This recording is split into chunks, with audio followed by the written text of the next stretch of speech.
nation àtúwálé yìí ó gbé fún yín ẹ̀yin ọmọ yèmí wà láì small be like we try ọlọ́run ọba mọ̀ pé we try dákú Yorùbá nation àwa la wà ń bẹ̀ wàhálà à ń ta wàláì ọlọ́run elédùmarè tó nílẹ̀ Yorùbá ọlọ́run fún wa ní akọ́lẹ́dì àmọ́ ìyá ara wa ni akọ̀lọ́ ń bá ṣàfàfà à ń jà à ń ṣe gbá à ń ṣàwọ̀ àbọ̀lọ́ ń bára wa jà ìyẹn kọ́ ló kàn ọlọ́run ọba wàláì tàláì àwa gangan náà pè ní ìjọba wa là ń ṣèjọba lọ́wọ́lọ́wọ́ báyìí bí ó sì tèmi ọ̀rẹ́ ó ní lè jẹ bí ó sì tèmi ọ̀rẹ́ ó ní lè mu ẹ jọ̀wọ́ ẹ máa sọ bẹ́ẹ̀ mọ́ o ọba Olúwa la lè wí lè ṣe ẹ jọ̀wọ́ ẹ máa sọ bẹ́ẹ̀ mọ́ o ọba Olúwa la lè wí lè ṣe.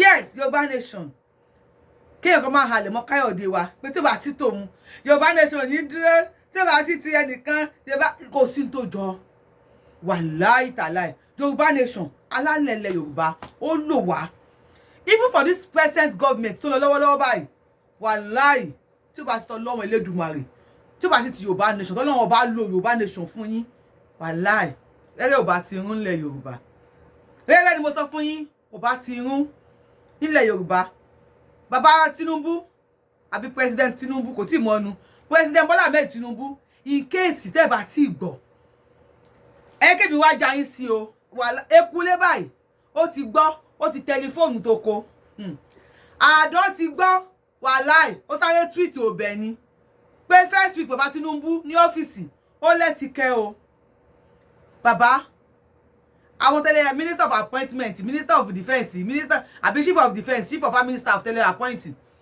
ẹ pè wọ́n o wọ́n ti ń gbé wèrè wọlé o wèrè ti ń ṣẹlẹ̀ o ó dàbí ẹni pé ẹ̀ tí gbọ́ gbogbo ẹ̀rọ ayélujára bí ajere Twitter everywhere ti kún wọ́n ti bòǹbà ẹ̀ bóyá ẹ̀ mọ̀ bá Tinubu wọ́n sọ fún yín gbogbo íńtánẹ́ẹ̀tì ti laná àwọn pépà ti gbé wàhálà àwọn pépà yẹn orí wọn sàn o tẹ bá rí táìtì tó ń fún ẹ ní láìkì ẹ tó bá pàwọn náà dúró ni ohun tó bọ́tà nínú Kaduna lè ní nísìn ṣé ọba rìpọ́ọ̀tì Nàìjíríà ilẹ̀ Yorùbá náà bẹ́ẹ̀ ó dà pé ẹ̀ ti gbọ́ àwọn ará Kaduna gọ́vnà Kaduna ó ń gba táàsì lọ́tọ̀ àwọn terrorists wọ́n ń pè ní bandits àwọn náà ń gba táàsì lọ́tọ̀ ni first week of Baba Tinubu in the office ẹ lọ wò first week of Tinubu in the office àwọn ará Kaduna wọ́n fẹ́ yarí pé àwọn ò sanwó mọ́sẹ̀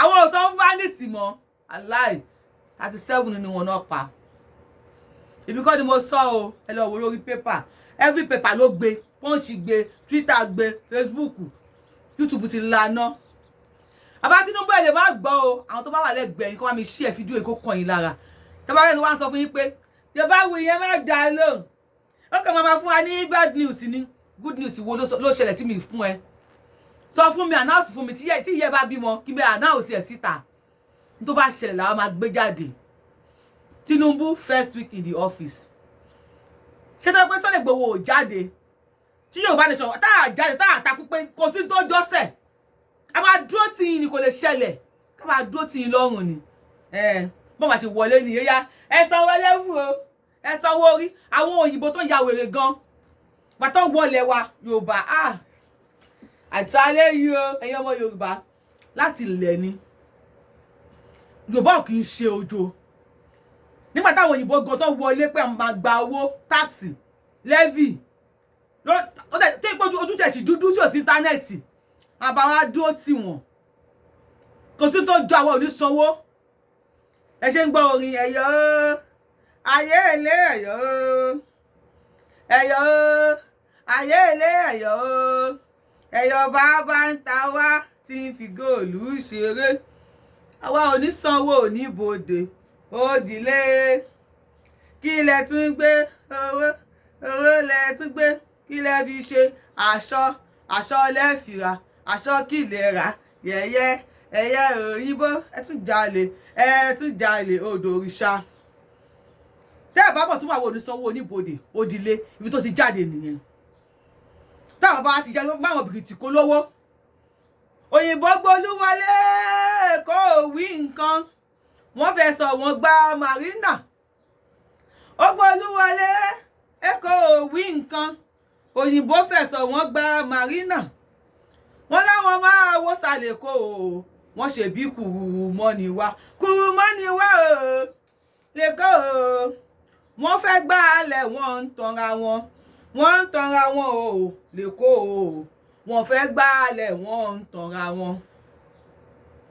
àwọn ti ẹ̀dọ́ òyìnbó nìyẹn àwọn bá wọn fà á pé à kì í ṣe kuru mọ́ the same way tá Àdìsá dìde pé à kì í ṣe kuru mọ́ ní ilẹ̀ Yorùbá bàbá Tinubu máa kà síta gbọ́ yín máa gbọ́ nǹkan tó wà lórí pépà lórí everything lórí Twitter but let me tell you Àdìsá ọmọládìkún Ìgbòho Òòṣà tó bá keep quiet ni bóyá first week yín ní ọ́fíìsì bóyá list àwọn ilẹ̀ Yorùbá náà wà ń bẹ̀ o bóyá list àwọn èèyàn pé wọ́n san levy wọ́n bẹ̀rẹ̀ sí ní slaughter wọn ní Kaduna wọ́n bẹ̀rẹ̀ sí ní bẹ́ wọn lọ́gùn 37 ànèmí àti yín mọ̀ pé tí pépà bá sọ pé 37 bóyá èèyàn 100 ni wọ́n pa tó bá fi lè sọ fún wa pé 37 ni wọ́n pa ẹ jẹ́ àwọn bóyá èèyàn 100 ni wọ́n pa àwọn èèyàn pépà wọ́n parọ́ kú ẹ jẹ́ nǹkan síta fún yín o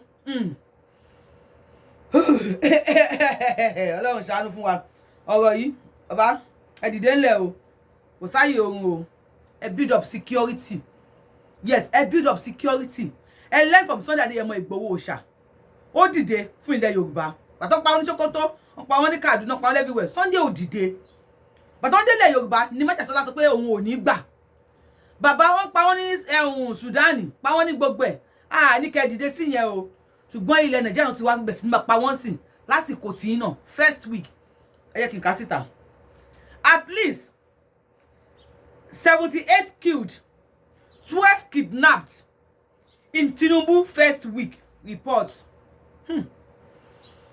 àwọn NST náà report o Nigeria Security Tracker àwọn NST àwọn ni wọ́n report ṣebí táwọn rí nìyẹn what of it wọ́n rí but title yẹn lẹ́tìkẹ́ wọ́n ní Tinubu first week in office at least 72 killed 12 kidnapped in Tinubu first week in office at least 78 Nigeria killed and 12 adopted in violent attacks across the country since President Bola Tinubu took the oath of office. The incident happened in Rivers, Zamfara, Kaduna, Ogun State, Sokoto, and Federal Capital Territory. This was contained in data obtained from the Nigeria Security Trackers, a project of his Council on Foreign Relations. The reporter noted that government killed 4 and beheaded 2 persons in Rivers State, May 29. Beheaded. Wọ́n pààyàn, wọ́n dẹ̀ tún dúró wọ́n gé orí ẹ̀ kúrò. On May 29. On May 30th, bandits killed a vigilante leader and 24 others in Zamfara. Ha! Ọ̀pá olórí àwọn vigilante. Ẹ̀ta ni kó máa ṣọ́ wa ni wọ́n pa yẹn.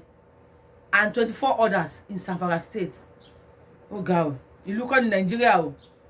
Ìlú kọ́ ni Nàìjíríà o. Ẹ pín Nàìjíríà kó tó di pọ́pẹ́ o. Ìlú kọ́ ni Nàìjíríà o. Tọ́. On May 30th, 2 APC women leaders were kidnapped after attending the Kaduna governor's inauguration. Ẹ̀ka máa yẹ ká ti sẹ̀mó jẹ. Àwọn yẹn ti jẹ sẹ̀mó dáràn. Àwọn yẹn ti jẹ sẹ̀mó dágun. Inauguration Kaduna state governor ni wọ́n lọ fún. Wọ́n ti já méjì gbé ń sìn. After the 30th o, èní ni 6. Èní ni June 6 láti May 30th. Wọ́n ti rí wọn gbà. Ọlọ́mọ ẹ̀ kan yẹ wọn tán kó tó di pé wọ́n dé. Ọlọ́mọ ẹ̀ kan yẹ wọn lẹ́ni nìtàn. Ẹ̀yin lẹ mọ̀, kó máa rókù nínú yín, ẹ má pa mí lẹ́rìn. On the same day, the same May 30th, end of the month killing, bandits killed a man and kidnapped his wife and 4 kids. In Kaduna State. They killed the man, kidnapped the wife and 4 kids. Lójú àwọn ọmọ, wọ́n pa bàbá wọn. Nǹkan ṣẹlẹ̀. Also, on May 30th, Suspected cultists killed 6 persons in Rivers communities. Suspected cultists. Èyí náà tún para yín. Ó dà kò sí wàhálà. Ọlọ́run aṣàánú wa. On May 31st, gunmen in camouflage attack an Ogun farm. Ogun State nìyẹn o. Ìlú Dàpọ̀ Abíọ́dún. Kill 3 and adopted 2. Nínú oko. Ariwo tí Sunday ń pa nìyẹn. Ariwo tí Májàsọ́lá ń pa nìyẹn. Ariwo tí Ìgbòho Òòṣà ń pa nìyẹn. Ariwo tí èmi Yorùbáwùyí aláwọn lílọ oríta ìtàngì. Ariwo tí mò ń pa nìyí. Èyàn ṣe máa ní oko tí ò ní lè lọ sóko ẹ̀. Àwọn bàbá wa tá bá lọ sóko ń gbà mí báyìí. Ohun tọmọ sóko. Àràn ẹ̀dí mọ̀ pé ilẹ̀ ti ṣú. Tẹ́ bá wá ẹ wá máa ṣiṣẹ́ nínú oko títí tẹ́ bá wá ń bọ̀ ní. Ọjọ́ mà ti lọ. Tọmọ sóko ló dá wa dúró. Tọmọ sóko náà máa ń pe ohun yẹn gbà yẹn. Ẹ lè wà nínú oko dago 2 alẹ́. Àárọ̀ kùtùkùtù ni wọ́n attack Ogun State nísìn. Oko. Wọ́n pa èèyàn 3, wọ́n kó 2 lọ. Ọlọ́run. Nta ńjẹ là ń wá kiri o. Má jà pàdé tó máa jẹ wá o. Àwọn àgbẹ̀ tó lọ sóko, n tó máa jẹ náà wá lọ sóko o. Káwọn tó máa jẹ wọ́n, kó tó pọ̀ dẹ̀ tí wọ́n á jẹ wọ́n gan, wọ́n waste wọn ni. Ṣé ń ráyé? Ẹni a wí fún ọba àjẹ́ kó gbọ́ ni. Okay. In Abuja, gunmen kidnapped 4 on June 4th, 2023. Ìyẹn ò tẹ̀ tí pẹ́, ìjẹta nìyẹn.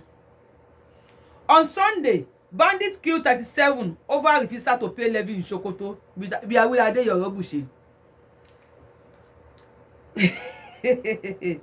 On Sunday, bandits killed 37 over refusal to pay levy. Bandits gba levy ní ìlú. Oh, Shababo! Thank you. Májàsọ́lá Ọmọládìkún Ìgbòho Òòṣà, we appreciate you. Personally, Yorubawuyi, I appreciate you. Baba Akintoye, thank you, sir. And all the agbagbas. Gbogbo ẹ̀yin tẹ́ ń wo Yorubawuyi, tẹ́ ń rí pé ohun àyè ń sọ òtọ́rọ̀, tẹ́ ẹ dìde, tẹ́ ń gbọ́ mi, tẹ́ ń share. Tẹ́ ẹ sọ fáwọn èèyàn pé ẹ lọ subscribe sí Yorubawuyi platform, page. Ẹ máa gbọ́ nǹkan tí wọ́n àyè ń sọ. Ó máa ń mú wá bó ṣe ń ṣẹlẹ̀. Ẹ̀yin náà, thank you, ma. Thank you, sir. Thank you, brothers and sisters. Oh yes, ẹ má wò mí nìkan. Ẹ sọ fún mi náà pé Yorubawuyi, thank you. Despite my tight schedule, I will still go and kí ló ń ṣẹlẹ̀ o. Àwọn èèyàn mi ò gbọ́dọ̀ etí wọn gbọ́dọ̀ dí o. Wọn ò ráyè o. Gbogbo ọ̀la ń ṣe overtime níbi iṣẹ́ o. Bẹ̀ tó ń gbọ́dọ̀ gbọ́n tó ń ṣẹlẹ̀. Wọ́n gbọ́dọ̀ mọ bó ṣe ń lọ. Wọ́n lè mọ ohun tó kù. Mi ò ká mọ́. Ẹ sọ fún mi pé thank you Yorubawuyi. Somebody should just say thank you Yorubawuyi. Please appreciate me. Thank you for appreciating me. Mo dúpẹ́. Mo ń bọ̀. The director, Defense Media. Correct. The director, Defense Media Operations, Defense Headquarters, Major General Musa Damadami, did not pick up his call. The director, Defense Media Operators, Major General Musa, Major General Neo, Dan Madaini, refused to pick up his call. I could remember, but that is how one lay. Nobody wants to be like Nicky. Oh no, yeah, ni so. I want your work, Mister. But I want your damn life. I want try you alone. Yeah, yo. We going to try. Anyway, about you know, yeah, law. Kò sí ẹni wo bí àwọn ìyàwó kun. Ta ló fẹ́ bá sọ. Ìfẹ́ ilé bàbá ẹ̀. Ó mú láyé ju kí ló dálẹ̀ lọ. He never relents. Only Major General pick a call. Ẹ má bí àwọn sílé ara ń dàbí pé wọ́n lọ bí wọ́n mọ́ bóyá wọ́n ṣe ṣùkúṣùkú lọ. Wàhálà ọ̀rọ̀ yóò kì í ṣọ̀rọ̀ ẹ̀rín o. Ṣùgbọ́n how on earth ni ò ní pick call lu ẹ̀? Okay o. He did not pick his call and he had yet to respond to the text messages sent to him, sent to his line by our correspondent. Text message tó send sí kíní. Wọ́n ní wọ́n respond sí o. In case tẹ́ bá mọ̀, mo kàn ní kí n sọ fún yín pé the Major General did not pick his call and he did not respond to text messages. A security expert, Timothy Afele, said the recent killings and the adoption in the country were a call for the president to act fast to address the menace. President Bola Ahmed Tinubu, this is a call. This is a challenge on your government for you to stand up and do something before it's too late. For you to stand up and do something, you have instructed our defense minister. The defense man when we lost school jare. Our chief defense chief of army staff, navy you have told them. Now this is time for them to act fast. Because eléyìí ó máa wà lórí every show tí mo ń ṣe yìí sí àwọn ọmọ wa máa dé bá. Wípé on May 6, on June 6, excuse me, on June 6, 2023, paper, Twitter, gbogbo àwọn Instagram wọ́n gbé pé title pé at least 78 killed, 12 adopted in Nigeria. In the first week of President Bola Ahmed Tinubu, Baba ọmọ Yorùbá ni yín. Àwọn ọmọ Yorùbá, àwọn Àmọ̀tẹ́kùn wa. Ó yá, ẹ dìde ńlẹ̀, empower wọn. Àdìsọ́mọdé yẹ mọ́, ẹjọ́ wọlé wá. Àwọn náà ní fẹ́ kú. So fẹ́ kú na bon fẹ́ lówó. Let them come, ẹ jẹ́ kó máa bọ̀ wá. Baba, ẹ jẹ́ kó máa bọ̀ wá. Yorùbá ní ta lè fi defend ilé wa. Ẹ já defend ara wa. Buhari ló ní ká wọn north, àwọn dáran kó máa fi AK-47. Kó máa fi defend màlúù. Ṣùgbọ́n ní south west bí kí àwọn Àmọ̀tẹ́kùn ti wa kó máa mú kíní dání ẹgbà. Láti fi kọjú bandits ajínigbé. Bàbá ẹ ti débẹ̀ o. Ẹ ti débẹ̀ o. Ẹ dìde ńlẹ̀. Tágbára yóò bá wa ka tá ń sọ ẹ já padà síbẹ̀. Kó ní kálukú máa lọ. Bẹ́ẹ̀ ni ṣé mo wíre àbí mi ò wíre? No, ṣé mo wíre àbí mi ò wíre? Tágbára yóò bá ka ó yá kó lọ ọ̀fọ́n ti tọ̀ sí gbẹ̀gì kó ní kálukú kẹ́kọ̀ọ́ ẹ̀ lọ́wọ́. Ìsìnà kẹ́ ìkúùpù àwọn ọmọ wa. Àyìn tó bá wá ìkúùpù o. Tó tá bá bẹ́ràn wí ká bẹ́ràn wí o. Gbogbo ẹni tó bá ìkúùpù. At least àlè ní fídíò yìí kò ní dọ́dọ̀ Tinubu. Ó wà dọ́dọ̀ Tinubu. Ó padà sọ pé wọ́n ìkúùpù àwọn èèyàn o. Ìwọ tó bá ní wọ́n ìkúùpù yín. Ẹ bẹ̀rù Ọlọ́run pẹ̀lú ẹ o. Àwọn bàbá wa tó bá ìkúùpù yín. Pẹ̀lú Yorùbá science gẹ́gẹ́ bí ìyá ìjà ló ṣe sọ. Yorùbá tó bá fi Yorùbá science ìkúùpù yín. Mo fọlọ́run bá bẹ̀ yín o. Ẹ má kẹ́dì yẹn jẹ́ fún ara wọn o. Ẹ má fi nǹkan burúkú dún àwọn ọmọ ẹ. Ẹnìkan ti gba girlfriend mi nígbà kan kó tó wá fún ẹ kó fi mú bandit mọ́lẹ̀ kó fi mú ọmọ ìyá ẹ mọ́lẹ̀ ilé amúwọ̀ náà o. Tí wọ́n bá yìn kúùpù yín tó bá fún yín lọ́pàá ní pẹ̀lẹ́pà tó bá fi jalè alálẹ̀ Yorùbá á bèrè lọ́wọ́ ẹ o. Eléyìí ò ń ṣépè mi ò ń ṣépè abiyamọ ò ń ṣépè o. Ṣùgbọ́n ìṣẹ̀dá gbogbo àwọn tí wọ́n pa á mú ẹ o. Yes, alẹ́ ní fídíò yìí ò ní rìn kó rìn. A lè sọ pé ẹ ní share kẹ́ share. A lè sọ pé ẹ ní invite friends and families yín pé ẹ máa wo Yorubawuyi ẹ subscribe kẹ́ máa gbọ́rọ̀ lẹ́nu ẹ. Kẹ́ ẹ ṣe bẹ́ẹ̀. Kí fídíò yìí wá rìn dáadáa kó wá ní ẹ̀mí ìdẹ̀mọ́ wípé wọ́n ti sọ pé alálẹ̀ tó bá ti fi nǹkan yẹn ṣe tí ò yẹ kó o ṣe. Alálẹ̀ ilẹ̀ Yorùbá máa mú ẹ o. Bàbá Tinubu. Àwọn wèrè tó ń bọ̀ ń tà yìí. Àwọn ọmọ tí wọ́n sínwín jù wọn lọ́wọ́ o. Torí àwọn wèrè yìí sì wọn ò ní fẹ́ jáwọ́, wọn ò ní fẹ́ kẹ́ ìjọba yín ṣe o. Owó tí wọ́n ń gbà ó ti dùn mọ́ wọn lẹ́nu. Imagine kó wọ́n wá sí Ogun State àbọ̀yọ̀ State àbí àwọn ilẹ̀ Yorùbá pé ó yá ẹ máa san tax.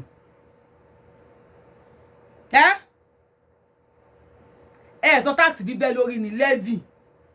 Wọ́n gba bandit gba levy and Buhari refused to name them terrorists. Tó gbà ọmọ ìyá ẹ̀ ni. Èmi mọ̀ pé ajẹ́dẹ́ jẹ wọn kò ní jẹ́ kan kó ṣíwọ́. Owó tí wọ́n ń gbà yẹn ó ti mọ́ wọn lára, ó ti mọ́ wọn lẹ́nu, wọn ò ní fẹ́ jáwọ́ ńbẹ̀. And it's left for you. Bàbá Tinubu, bóyá kẹ́ work together pẹ̀lú àwọn ọmọ Yorùbá tí yín. Tàbí káwọn ará bí kàn dì lọ́wọ́ mú pé ẹ ní ìjọba ṣe. This is a challenge on you. Please share this video. Kó kan anybody kan ebu lára. Anybody kan ebu kó kan wọn lára. Gumi, we don't say you dey there. But we say if you enter us, we go enter you. If you enter me, we go enter you. If you celebrate me, we go celebrate you. We go celebrate you, we go enter you if you come for us. Well, I know you lay Yoruba. You don't come for us, we go come for you. Anytime you come for us, you say you won't come in Yoruba, come collect levy. Well, lie the lay is be lay, we will go there here. We are the crazy, ne? Say are the crazy, ne? You want to come for Yoruba, say you won't collect levy for Yoruba. You won't collect us for Yoruba, while we go enter them for you. While we go first on for you. Anything we wanna like, we gonna bring on your papa don't go sit down for one place. You don't go there, we'll go sit down. This one, if you don't speak up, say make we face on ourselves, we go face on now.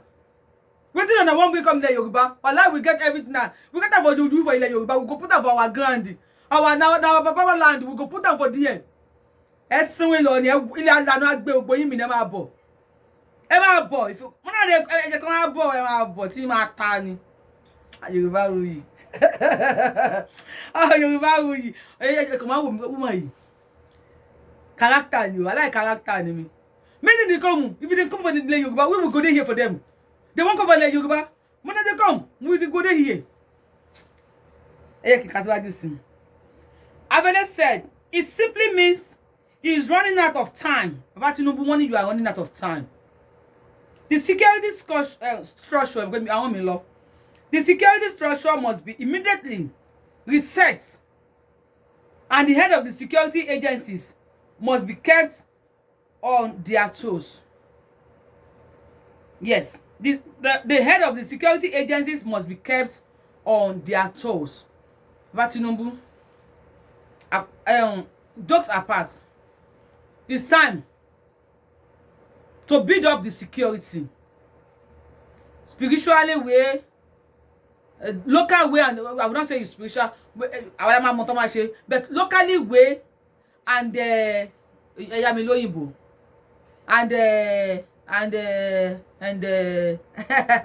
military way.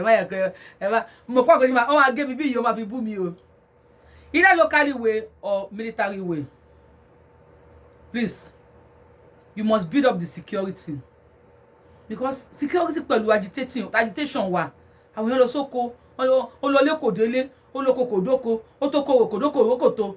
Kó ba carry rẹ̀. People will go to their farm and they will be kidnapped, they will be killed. People will enter a bus, they will be kidnapped, they will be killed. Ritualists are doing their own. Many things are happening. Baba, this is the time you reset. This is the time you reset the security in Nigeria. I love you, Yorubawuyi. Thank you so much. Bye. Ever be subscribe to YouTube here. Ever wo wa mi e dákun ẹ ṣàánú mi. Ever wo wa mi ever be subscribe. You Yorubawuyi ni mo Yorubawuyi ẹ subscribe sí. Mo tún ní Ìrìnkèrindé Yorubawuyi ever be subscribe sí ẹ dákun ẹ mọ wo. Ó yẹ má bínú, ó yá mi ní ṣe bẹ́ẹ̀ mọ́. Ó yẹ pẹ̀lú ó yẹ má bínú.